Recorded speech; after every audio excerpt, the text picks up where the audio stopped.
Kota Bahor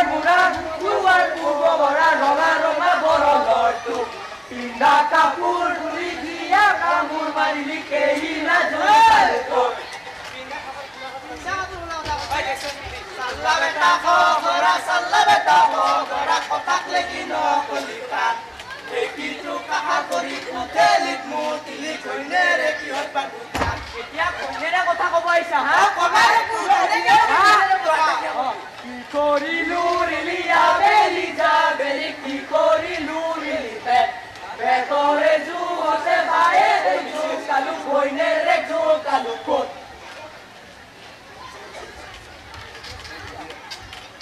ঐ তহঁতে কাজিয়া কিয় কৰি আছা আমি এখন মথৰে গুৰিয়া সবে লগ লাগোৱা কাজিয়া ইয়াতে হ'ব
আছে বহু ব্যথা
তুমি তোমাৰ সৃষ্টিৰে কৰিলা ধন্য তুলনাবিহীন তুমি যে অনন্য তুলনাবিহীন তুমি যে অনন্য হে শিল্পী তুমি যে তোমাৰ বাবে নিগৰাইছো তোমাৰ বাবে নিগৰাইছো আমাৰ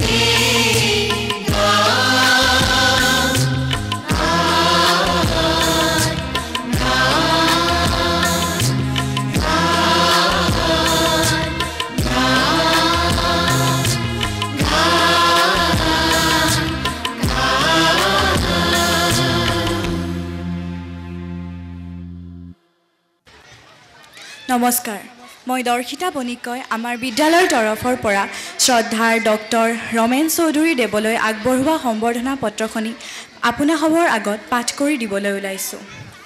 নীলাচল জাতীয় বিদ্যালয় কামাখ্যা মন্দিৰ পকীপথ নাৰ্চাৰী গুৱাহাটী 78109 দিনাংক ইংৰাজী 8 ডিচেম্বৰ 2024 সম্বৰ্ধনা পত্ৰ প্ৰতি মাননীয় ডক্টৰ ৰমেন চৌধুৰী বিশিষ্ট সংগীত শিল্পী মোৰ গানত জ্বলে শত যুগৰ শত অভিযান মোৰ গানে বিচাৰে চিৰ দুখীয়াৰ চিৰ পৰিত্ৰাণ আমাৰ চিৰহেউ শিল্পী জ্যোতিপ্ৰসাদ আগৰৱালাদেৱে ৰচনা কৰা এই গীতটি অসমৰ সংগীত অনুৰাগী প্ৰতিগৰাকী ব্যক্তিৰ অন্তৰত অনুৰণিত এটি বিশেষ গীত এই গীতটি সুৰ আৰু সংগীতেৰে সজাই চিৰযুগমীয়া কৰি তোলা ব্যক্তিগৰাকীয়ে হ'ল শ্ৰদ্ধাৰ ৰমেন চৌধুৰীদেৱ হে মহানুভৱ জয় জয়তে নীলাচল জাতীয় বিদ্যালয়ৰ তৰফৰ পৰা আপোনালৈ যাচিছোঁ শত সহস্ৰ প্ৰণাম আজীৱন সংগীত সাধনাতে জীৱন উৎসৰ্গা কৰা হে মহান মনীষী 1945 চনত গুৱাহাটী পাণবজাৰত জন্মগ্ৰহণ কৰি 1953 চনত প্ৰৱেশিকা পৰীক্ষাত উত্তীৰ্ণ হৈ কটন কলেজ বৰ্তমান কটন বিশ্ববিদ্যালয়ৰ পৰা আপুনি ইণ্টাৰমিডিয়েট পৰীক্ষা পাছ কৰে শিক্ষাৰ লগতে সংগীতৰ প্ৰতি থকা আপোনাৰ বিশেষ আগ্ৰহৰ বাবে শৈশৱ কালৰে পৰা বৰগীতৰ ওজা দয়াল চন্দ্ৰ সূত্ৰধৰ যোগেশ চন্দ্ৰ ভৰালী হীৰলাল বেনাৰ্জী আনন্দীৰাম দাসৰ পৰা ক্ৰমে বৰগীত লোকগীত আৰু বনগীতৰ শিক্ষা গ্ৰহণ কৰি সংগীতৰ জগতখনত নিজকে আত্মনিয়োগ কৰে সমান্তৰালভাৱে আপুনি পিয়ানো একৰ্ডিয়ান আদি বাদ্যযন্ত্ৰৰ শিক্ষাও গ্ৰহণ কৰে 1975 চনত আপুনি আকাশবাণী গুৱাহাটী কেন্দ্ৰত বাদ্যযন্ত্ৰী শিল্পী হিচাপে কৰ্মত যোগদান কৰে সেই সময়তে আকাশবাণী গুৱাহাটী কেন্দ্ৰত প্ৰযোজনা কৰা আপোনাৰ সৃষ্টিৰ আকৰ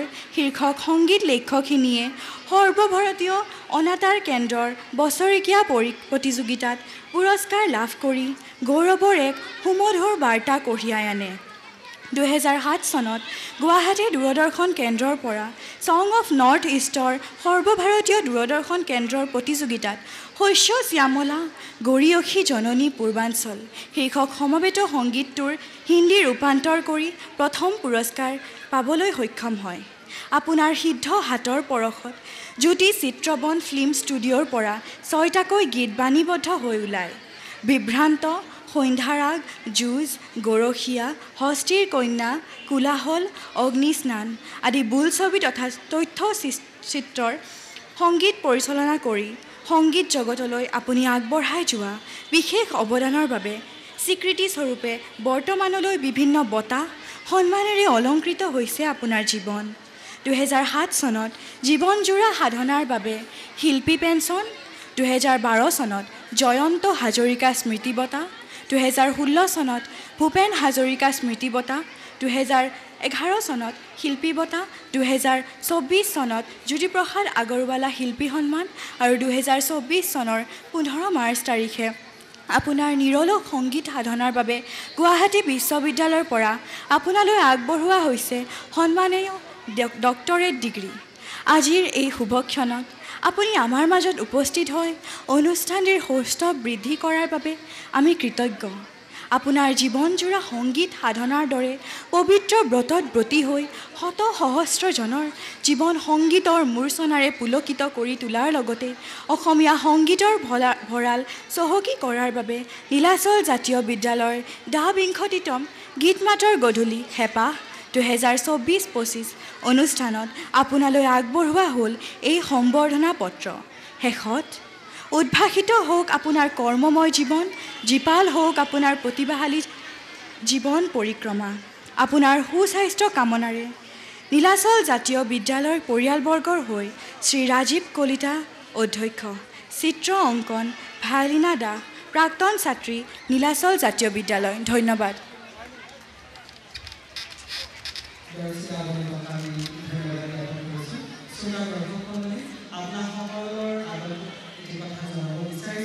যে বিদ্যালয়ে প্ৰতি বছৰে এনেধৰণৰ শিল্পীসকলক সন্মানিত কৰি আহিছে, সম্বৰ্ধনা জনাই আহিছে।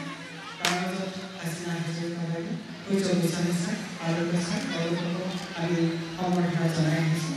এইদৰে আমি ছাৰক সম্বৰ্ধনা জনাবলৈ পাই খুবেই আনন্দিত হৈছোঁ। আমি সম্বৰ্ধনাটোৰ বিষয়ে আগবাঢ়িছোঁ। সম্বৰ্ধনাখন আগবঢ়াব বিদ্যালয়ৰ অধ্যক্ষ ছাৰ আৰু যুৱকালয়ে। প্ৰথমতে আমি গামোচা প্ৰদান কৰিম।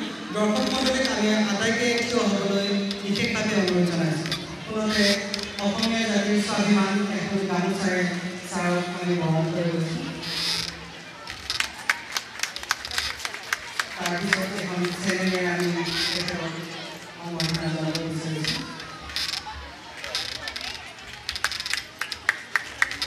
সম্বৰ্ধনা পত্ৰখন ছাৰে প্ৰদান কৰিব।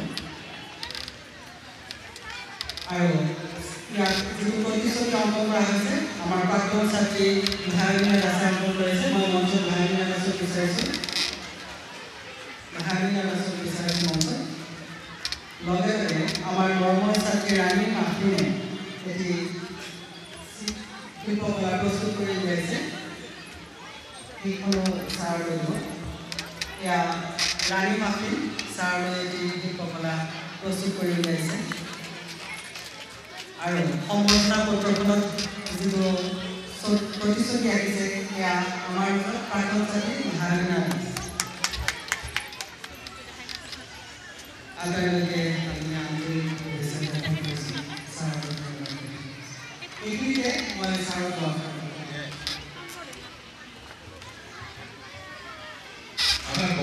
নমস্কাৰ।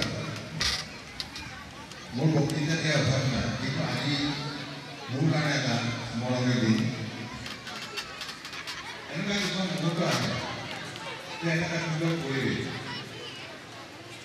এই পৰিৱেশ হয়তো বহুত চিন্তা কৰাৰ পিছতো এনেকুৱা পৰিৱেশত আমি আহিব পাৰিছোঁ। আমি ডাঙৰ কথা। নীলাচল জাতীয় বিদ্যালয়ৰ কথা আমি বহুত বছৰৰ পৰা শুনি আছোঁ। আৰু যিটো জাতীয়তা বোধ, যিটো সমাজৰ কথা চিন্তা কৰে, এই গোটেইখিনি পৰিৱেশ মই প্ৰথম পৰা আহি যি পৰিৱেশটো পালোঁ, যি সংস্কৃতিৰ যিটো জাতীয় মহানতা, যে সমাজ এখন কৰিব লাগিলে আমি সৰুৰ পৰা কি কি ক্ষুদ্ৰ ক্ষুদ্ৰ হ'ল বস্তু আমি জনাটো উচিত আৰু জনাবলৈ শিক্ষা দিয়াটো উচিত বুলি ভাবোঁ। সেইখন হৈছে নীলাচল জাতীয় বিদ্যালয়। আপোনালোকে হাত পাতি দিয়ক। এনেকুৱা সুন্দৰ পৰিৱেশ আজিকালি বাৰে বাৰে হৈ আছোঁ। এই কাৰণে প্ৰথম কথা হ'ল এই অধ্যক্ষ ৰাজীৱ কলিতা আৰু ইয়াৰ লগত জড়িত শিক্ষক শিক্ষয়িত্ৰী, মৰমৰ ছাত্ৰ ছাত্ৰীসকল, কৰ্মকৰ্তাসকল, যি অপ্ৰাণ চেষ্টা, ইমান সুন্দৰ সকলো কথা পাহৰি কোনখনত আমি আপগ্ৰেড কৰিব লাগে, ল'ৰা ছোৱালীক ভাল শিক্ষা দিব লাগে। এইটো পৰিৱেশ মই আহি বহি পেলাই মই চিন্তা কৰিছোঁ, আজিৰ দিনতো এনেকুৱা এটা পৰিৱেশ যে পাব পাৰিম নেকি, বৰ ডাঙৰ কথা। এতিয়া সমাজখনত এনেকুৱা পৰিৱেশ আনি দিয়াটোহে ডাঙৰ কথা। আৰু যিটো পৰিৱেশ এই নীলাচলত যেতিয়া আনিছে, এইটো বৰ ডাঙৰ কথা আৰু সুখৰ কথা। আমাৰ ল'ৰা ছোৱালীক আমি যিটো শিক্ষা দিব লাগে, এইটো প্ৰথম শিক্ষা হ'ল আমাৰ ঘৰুৱা পৰিৱেশ তাৰপিছত স্কুলৰ পৰিৱেশ আছে গতিকে মই ধন্যবাদ জ্ঞাপন কৰিছোঁ আৰু মোক আহি মানুহে এই মৰম চেনেহ ৰাখিছে এই যি উপহাৰ দিছে যি আপোনালোকে মৰম চেনেহ দিছে বাহিৰত থাকি ভিতৰত থাকি বা ক'ৰবাত কিবা মোৰ যদি কিবা শুনিছে সেইখিনি ৰাখি পেলাব সেই আশীৰ্বাদৰ ওপৰত আৰু বেলেগ কথা একো নাই সেইটো হৈছে ডাঙৰ আশীৰ্বাদ আৰু গোটেই অসমৰ যিখিনি মই সদায় চবতে তাতে কওঁ কথাটো যে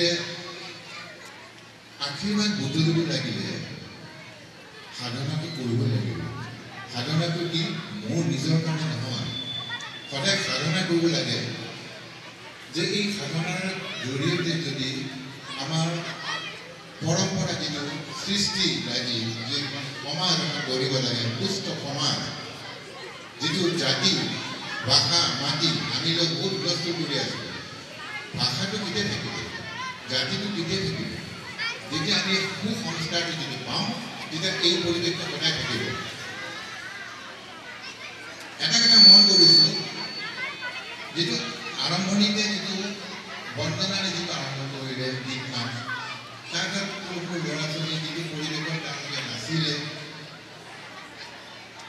পৰম্পৰা হিচাপে যিটো টোকাৰী গীতটো গালে তাৰ মাজত যোগাসনো দেখুৱালে চব যে এডিট কৰি লৈ পেলাই দেখুৱাইছে এটা এটা প্ৰগ্ৰামত মিনিমাম 8 মিনিট 10 মিনিট লাগে তেওঁলোকে কিন্তু এডিট কৰি পেলাই 4 মিনিট 5 মিনিটৰ ভিতৰত দিছে কিয় যে আমাৰ মানুহৰ শুনিবলৈ সেইখিনি সময় থাকে আজিকালি পৰিৱেশ গতিকে সেই সময় কাম কৰি পেলাই যিখিনি কাম কৰিছে খুব টান কাম কি ভাবি পেলাই কৈছে মই নাজানো কাৰণ আপোনালোকে কেতিয়াও আৰু কেইটামান আইটেম আছে শুনিবৰ কাৰণে হয়তো লৈ আছে কিয় সেই যে এডিট কৰি পেলাই দিলে আমাৰ গোটেই ব্ৰেইন ছিষ্টেমটো এতিয়া যিটো ডিজিটেলাইজ হৈ গৈছে গতিকে ব্ৰেইনৰ যিটো বস্তু আমাৰ কেলকুলেশ্যন কৰি আছে সেইটো আমাৰ এডিটিং ছিষ্টেম থেকে চলি আছে আপোনালোকে বহি আছে মোৰ কথা শুনি আছে তাৰ লগত 3টা 4টা চেলে কিন্তু কাম কৰি আছে মই ইমান টকা কাম কৰিব লাগিব ইমান টকা কাম কৰিব কিবা আহি আছে তাৰ মাজতে কিন্তু এই কাম শুনি আছে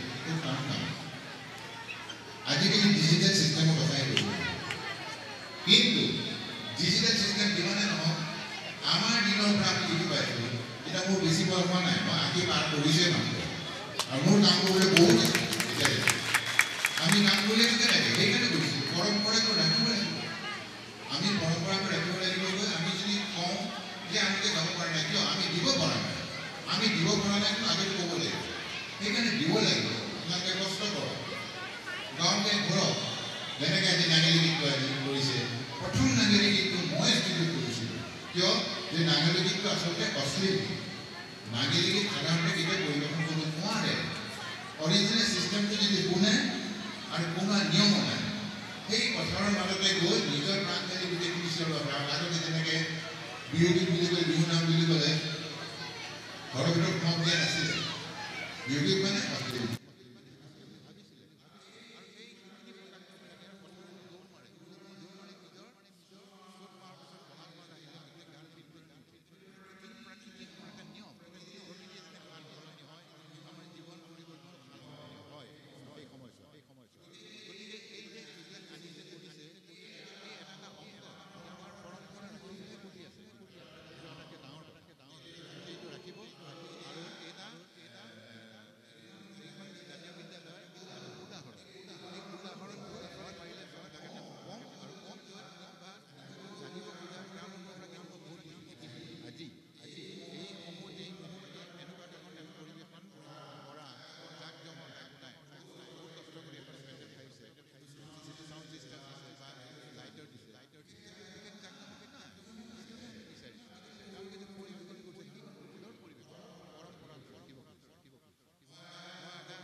অৰিজিনেল বস্তুবিলাক পাব এখন ভালকে আৰু ল'ৰা ছোৱালীক ল'ৰা গাব পাৰে কম্পিউটাৰত ল'ৰা ছোৱালীক দি দিয়ক ঘৰত শুনি থাকক কিবা গীত কাৰ্বি গীত নাঙেলি গীত দালিনা গীত টোকাৰী গীত অৰিজিনেল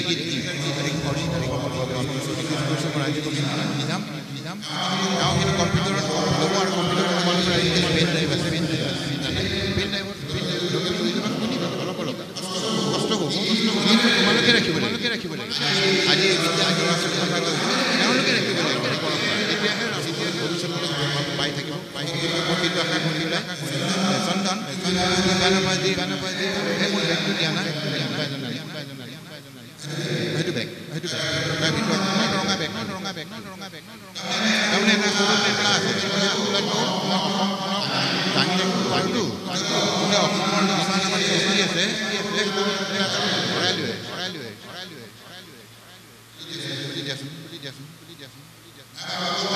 ভাল লাগে লাগি আছে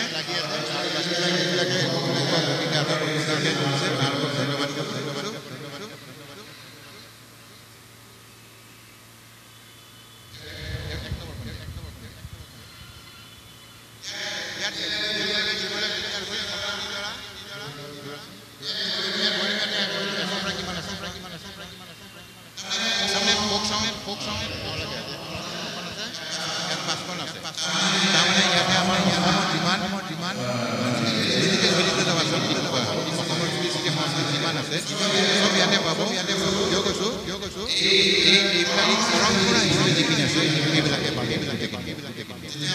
আমাৰ ধৰি লওক পৰম্পৰা হিচাপে যিখিনি চলি কিছু আছে যিখিনি পৰম্পৰা ৰাখিব লাগে কেনেকৈ আছে গোটেইখিনি অলপ দীঘলীয়া হ'ব ধৈৰ্য্য উলিয়াই মিনিমাম 2 ঘণ্টা 3 ঘণ্টা আৰু 45 ঘণ্টা ৰেকৰ্ডিং আছে সেইবিলাক ৰেকৰ্ডিং নাই ক'ৰবাত যদি এখন দুখন আছে 22টা গান গাইছে আনিবলৈ গাইছে আৰু এটা মামা গাইছে ৰেকৰ্ডিঙৰ কথা চেনেল কোম্পানী ৰেকৰ্ডিং মানুহৰ কণ্ঠৰে ইয়াতে আছে আৰু আপকামিং আৰ্টিষ্ট ৰেকৰ্ডিং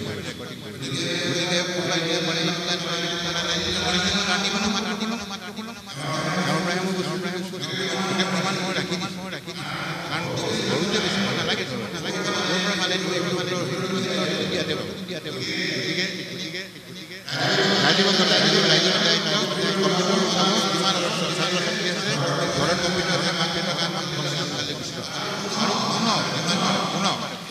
শুনিলে আমাৰ গোটেই পৰম্পৰাটো আহিব পাৰিব আমাৰ উদ্দেশ্য আমি যদি প্ৰথমে নিজকে চিনি নাপাওঁ নিজক চিনি নিজে কৈছিলে সেইকাৰণে মই নিজকে চিনিব পাৰোঁ মোৰ জাতি ভাষা মাটি আছে তেনেকৈ লক্ষ্মীনাথ বেজবৰুৱাই দি থৈ গৈছে বাহিৰত থাকিও লক্ষ্মীনাথ বেজবৰুৱাই দি থৈ গৈছে ইমান কষ্ট কৰি তাৰপিছত শংকৰদেৱ মাধৱদেৱে জগতগুৰু বৰগীত মাধৱদেৱ নামকা বা মাটি আছে লাগি গৈছে তাৰপিছত কৃষ্ণবাদেৱে ৰাখিব গোটেইখন দি থৈ গৈছে আমি কিয় ৰাখিব নোৱাৰোঁ পাৰিম আজি পৰ্যন্ত আমি পাৰিম আৰু আমি দেখুৱাই দিম যে অসমত নাই এইটো আমি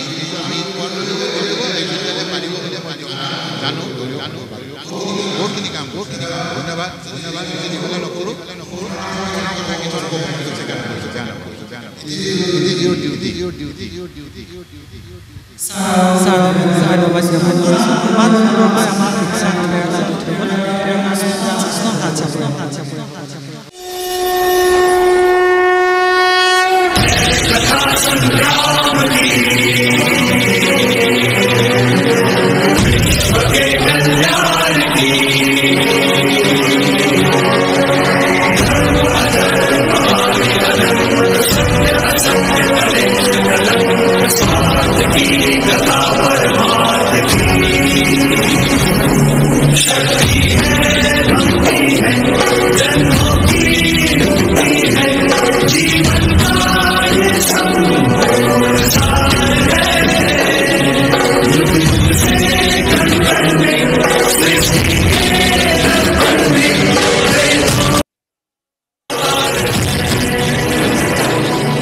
সিকিমিকি নাচি নাচি যায় জোনে কয় তৰাৱতীক মোৰ ফালে চা ৰূপৱালীৰ হাতানি তৰাই থাকে গা চকুত লাগিল মোহনী তৰা চকুত লাগিল মোহনী টিপি টিপি চাওনি তৰা টিপি টিপি চাওনি জোন ধনৰ বুকৰ কাষত ললে আহি ঠাই হাতী পতি চিকিমিকি নাচি নাচি যায়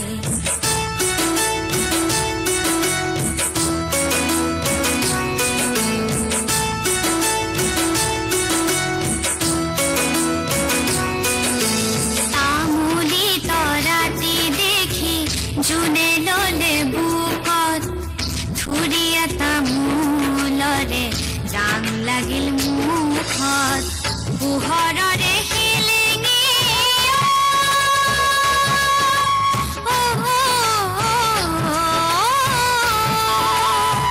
পোহৰৰে হেলেঙে তৰা পোহৰৰে হেলেঙে লাগিল তৰা ভেলেঙে তৰা লাগিল তৰা ভেলেঙে নিজম ৰাতি অকল সৰে জোনক দেখা পাই হাতে পতি চিকিমিকি নাচি নাচি যায়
চিকিমিকি নাচি নাচি যায় হাতী পতি চিকিমিকি নাচি নাচি যায়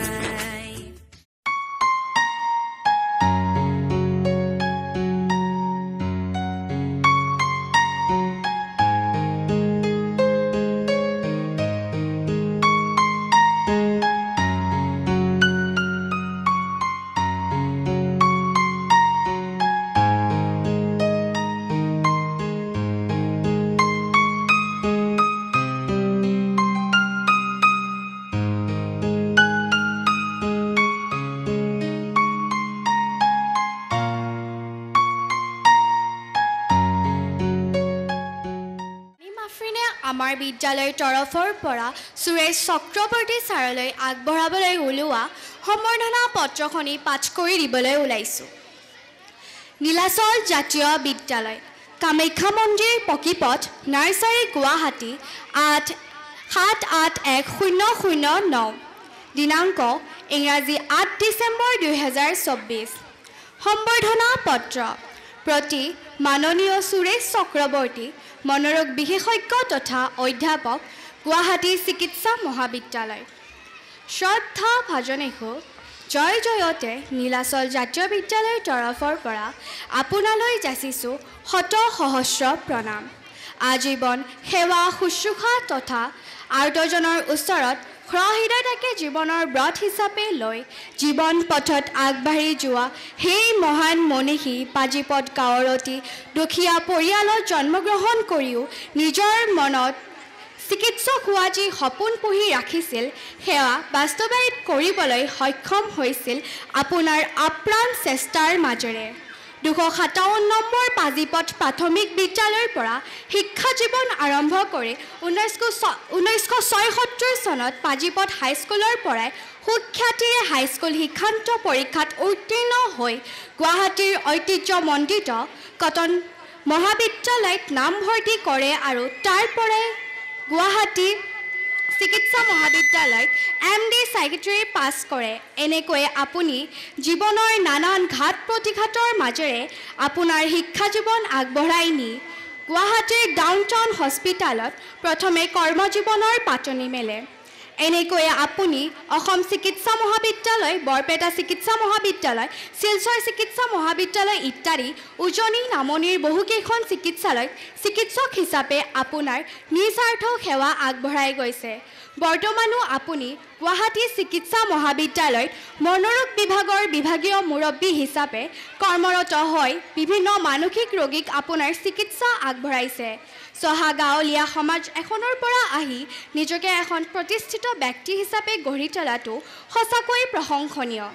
চিকিৎসা ক্ষেত্ৰৰ উপৰিও আপুনি সাহিত্যৰ জগতখনতো মনোনিৱেশ কৰি অসমীয়া সাহিত্যলৈ অৱদান আগবঢ়াই গৈছে।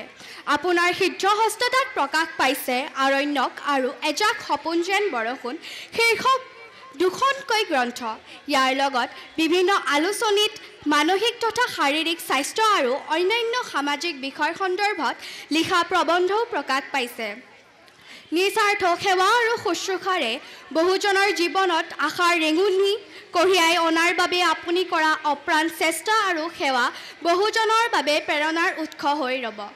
আজি নীলাচল জাতীয় বিদ্যালয়ৰ হেঁপাহ 2024-25 শীৰ্ষক দ্বাবিংশতিতম গীত মাতৰ গধূলি অনুষ্ঠানত আপোনাক আমাৰ মাজত পাই আমি গৌৰৱান্বিত। আপোনাৰ জীৱনজোৰা চিকিৎসা সেৱাৰে সমাজৰ একোজন ব্যক্তি একোটা পৰিয়ালৰ মুখত হাঁহি বিৰিঙাই তোলাৰ বাবে আজিৰ এই পবিত্ৰ ক্ষণত আপোনালৈ শ্ৰদ্ধাৰে আগবঢ়ালোঁ এই সম্বৰ্ধনা পত্ৰ। আপোনাৰ সুস্বাস্থ্য আৰু দীৰ্ঘায়ু কামনাৰে নীলাচল জাতীয় বিদ্যালয়ৰ পৰিয়ালবৰ্গ হৈ শ্ৰী ৰাজীৱ কলিতা, অধ্যক্ষ, চিত্ৰ অংকন ভায়লিনা দাস, প্ৰাক্তন ছাত্ৰী, নীলাচল জাতীয় বিদ্যালয়। ধন্যবাদ।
আছিল ৰাজীৱ কলিতা ছাৰ, সুৰ কৰিছিল জ্যোতিকা কলিতা বাইদেৱে।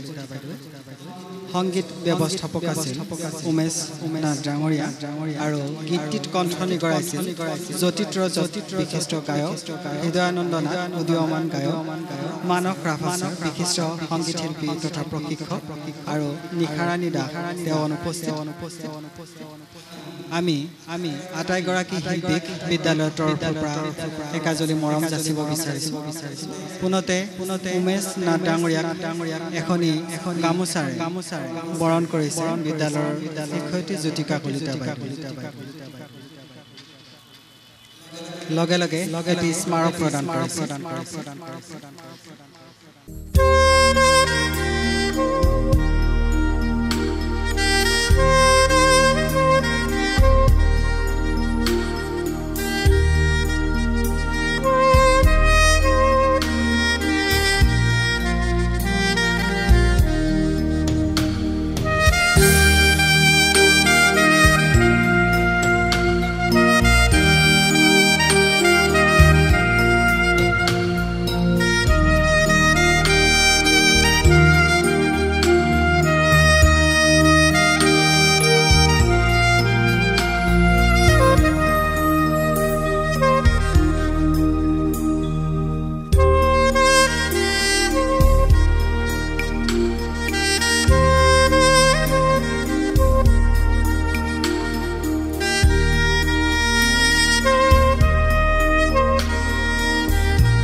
আকাশে বতাহে কিমান সুৰৰ গুণগুণ মোৰ গানলে এটি সৰু তাত নাহেচোন নাহেচোন নাহেচোন আকাশে বতাহে কিমান সুৰৰ গুণগুণ মোৰ গানলে এটি সৰু তাত নাহেচোন নাহেচোন নাহেচোন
এষাৰ কথাও নাহেচোন নাহেচোন নাহেচোন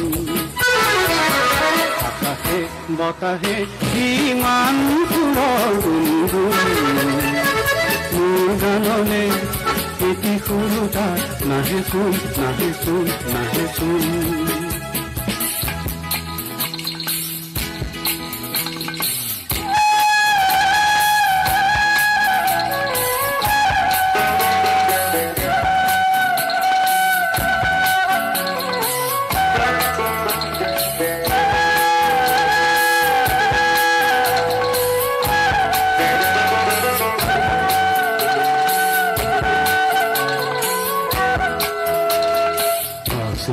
সৰগুটি মুখা বতাহে বজাই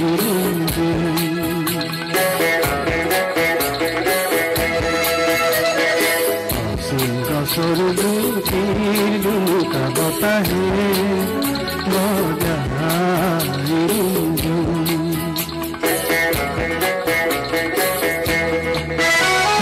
মুখনলে তাৰ সজান লয় নাচৰ লগত নাহেচোন মোৰ প্ৰাণলে তাৰ অজান লয়ত নাচৰ লগত নাহেচোন নাহেচোন নাহেচোন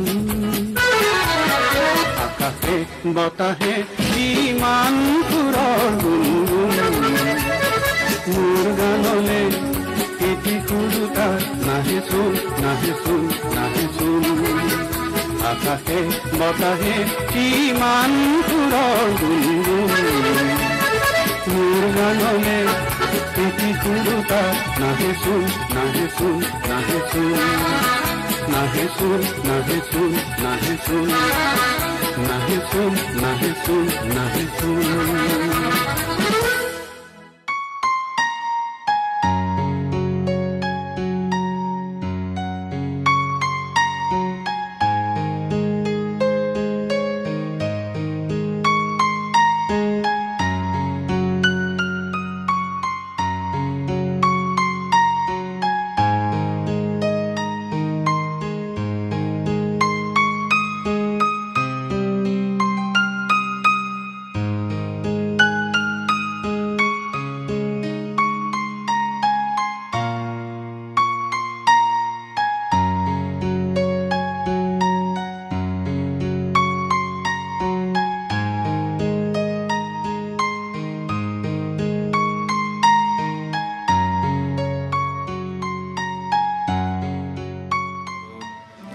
আমাৰ প্ৰাক্তন শিক্ষাৰ্থীসকলৰ পৰা অলপ চেষ্টা কৰিছোঁ, নাজানো কি হয় আৰু গীত এটি গাম, আশা কৰোঁ সকলোৱে ভাল পাব। ধন্যবাদ। হেল্ল' চেক 1 2 3 go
প্ৰশান্ত সাগৰ সমান মৰম বিচাৰি পাখি মেলি দিয়ে মোৰ গানে আজি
আছা যে এক্সামত ফেল কৰিলে সেইবাবে মোৰ মনটো বেয়া কিন্তু ইয়াত ভাগৰ পৰাটো কোনো কাৰণ নাই ন বিফলতাই মানুহক সফলতাৰ দিশত আৰু এখোজ আগুৱাইহে লৈ যায় ৰুমি সেই এক্সাম মানেনো কি জইণ্ট এন্ট্ৰেন্স এক্সাম হয় আমি জানো যে বিফলতাই কিছু নিৰাশা আনে কিন্তু বিফলতাই হৈছে সফলতাৰ মূল জখলা আমিও ভৱিষ্যতে সুন্দৰ পিছাইৰ দৰে সফল ব্যক্তি হৈ সমাজত অৰিহণা আগবঢ়াব লাগে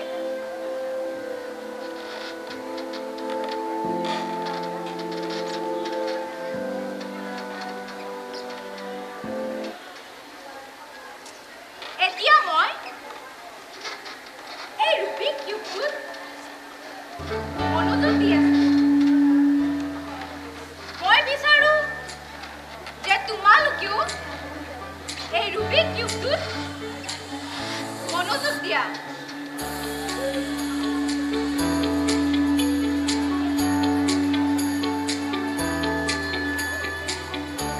ই খুব জটিল নহয় জানো একেবাৰে আমাৰ জীৱনটোৰ দৰে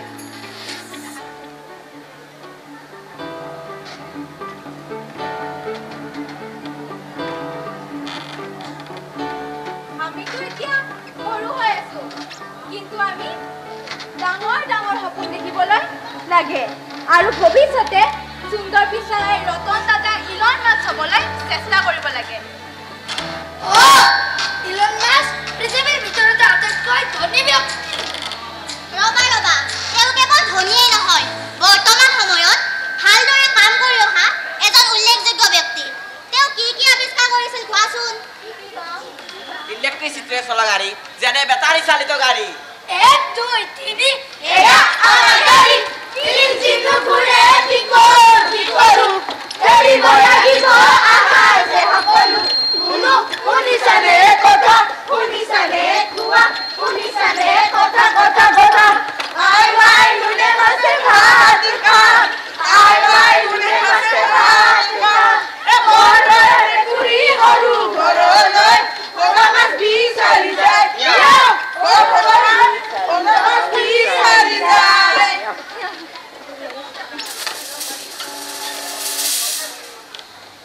আৰু ইলন মাস্কে সপোন দেখিছিল মঙ্গল গ্ৰহত বসতি কৰাৰ ৰবা আমি লৈছো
জনতাই এই কথাত আঘাত পায় ইয়াৰ প্ৰত্যুত্তৰ দিবলৈ এসময়ত ফৰ্ড কোম্পানীকে কিনি ল'লে।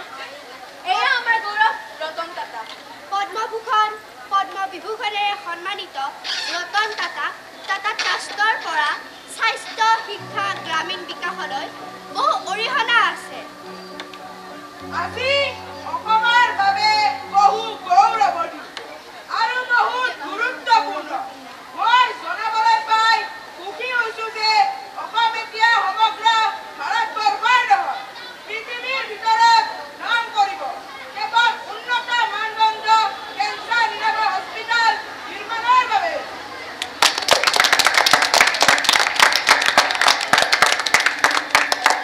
এয়া আমাৰ আপোন ৰতন টাটা। গতিকে আমি ঠিৰাং কৰিলোঁ যে আমাৰ নাটকৰ বিষয়বস্তু হ'ব টেক টাইটেন। প্ৰযুক্তিবিদ্যাত অৰিহণা যোগাই অহা ব্যক্তিসমূহৰ জীৱনৰ ওপৰত আধাৰিত হ'ব আমাৰ নাটক।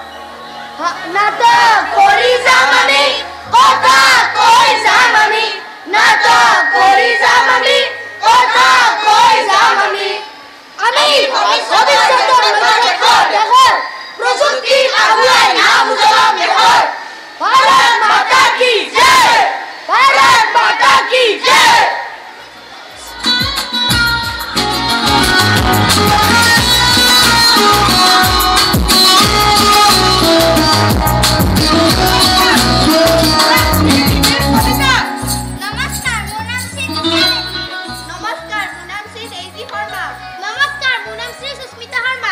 নমস্কাৰ, মোৰ নাম শ্ৰী অৰ্ণৱ নাথ।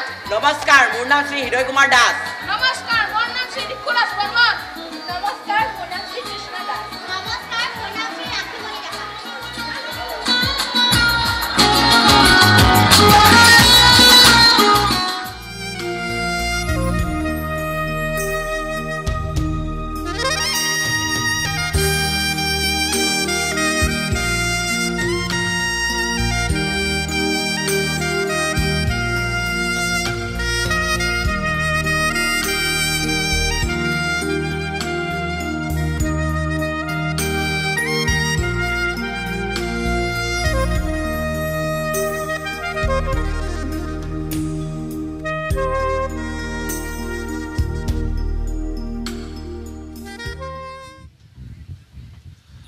নমস্কাৰ নমস্কাৰ নমস্কাৰ নমস্কাৰ দিনৰ 2 বজাৰ পৰা আমি এতিয়া প্ৰায় 9:15 বাজিল আমি আমাৰ বিদ্যালয়ৰ উলাহৰ অনুষ্ঠান হেপাহ 2024-25 আমি উদযাপন কৰিলোঁ।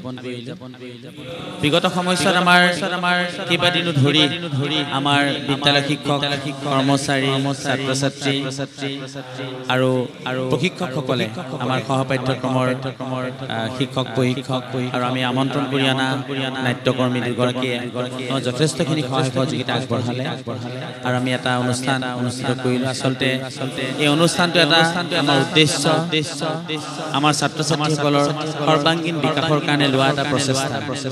কেৱল মাত্ৰ বিদ্যাজনিক শিক্ষাই যথেষ্ট নহয়।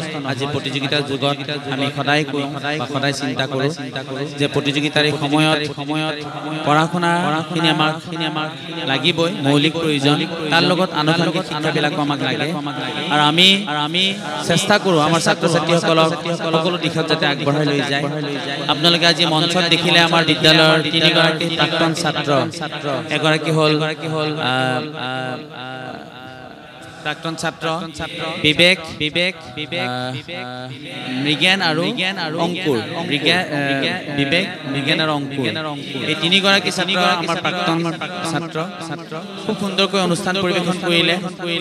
আচলতে আমি ভাবোঁ আমাৰ বিদ্যালয়ৰ এটা এনেকুৱা ধৰণৰ পৰিৱেশ কিছু কাৰণে হয়তো পাৰিছে আৰু নিজৰ চেষ্টা আছে, সেইকাৰণে হয়তো পাৰিছে। ঠিক তেনেধৰণে আমাৰ ভায়লিনা দাস ছাত্ৰীগৰাকীয়ে সুন্দৰ চিত্ৰ অংকন কৰি আমাৰ বিশিষ্ট ব্যক্তিসকলক প্ৰদান কৰিছে, আপুনি দেখিছে আপোনালোকে।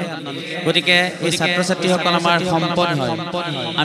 আমি সদায় চেষ্টা কৰোঁ ছাত্ৰ ছাত্ৰীসকলক আগবঢ়াই লৈ যাবলৈ আৰু আমি আশা কৰিম আপোনালোকে নীলাচল জাতীয় বিদ্যালয়ক মৰম কৰিব আৰু আমাৰ বিদ্যালয়ৰ সকলো কাৰ্যসূচীত আমাৰ সহযোগ কৰিব। এতিয়া আগন্তুক শিক্ষাবৰ্ষৰ আমি নামভৰ্তিৰ বাবে আবেদন পত্ৰ দি আছোঁ। আমি আশা কৰিম আমাৰ বিদ্যালয়খনত যাতে ছাত্ৰ ছাত্ৰীসকলে নামভৰ্তি কৰে আৰু এটা কথা আপোনালোকক দোহাৰিব বিচাৰিছোঁ যে ছাত্ৰ ছাত্ৰীসকলে আগবাঢ়ি যাবলৈ কোনো ধৰণৰ ইংৰাজী মাধ্যমত বিদ্যালয়ত পঢ়িবলৈ কোনো প্ৰয়োজন নাই এইটো এটা কথা আপোনালোকে মনত ৰাখিব আমাৰ বিদ্যালয়ৰ কেইবাগৰাকী ছাত্ৰ ছাত্ৰী সুন্দৰকৈ ইংৰাজীত ভাষণ আগবঢ়াইছে আপোনালোকে দেখিছে গতিকে ইংৰাজীকে এটা ভাষা আৰু খুব সহজ ভাষা ইংৰাজী শিক্ষা বা ইংৰাজী ভাষাটো কোৱাৰ কাৰণে আমি ছাত্ৰ ছাত্ৰীসকল আমি আমাৰ সন্তানসকলক লাখ লাখ টকা দি ইংৰাজী মাধ্যম বিদ্যালয়ত পঢ়োৱাৰ প্ৰয়োজন একেবাৰেই নাই গতিকে অসমীয়া মাধ্যম বিদ্যালয়ত পঢ়ি ছাত্ৰ ছাত্ৰী প্ৰতিষ্ঠা লাভ কৰিব পাৰে এইটো একদম সত্য কথা গতিকে আমি আহ্বান জনাইছোঁ আপোনালোকৰ নিজৰ সন্তানসকলক যিসকল এডমিশ্যনৰ যোগ্য হৈছে বা ওচৰ চুবুৰীয়া প্ৰতিগৰাকী আপোনালোকৰ নিকটৱৰ্তী মানুহখিনিক আপোনালোকে জনাব যাতে আমাৰ বিদ্যালয়ত নামভৰ্তি কৰে আৰু আমি চেষ্টা কৰিম আমাৰ ছাত্ৰ ছাত্ৰীসকলক ভৱিষ্যত প্ৰজন্মক আমি যাতে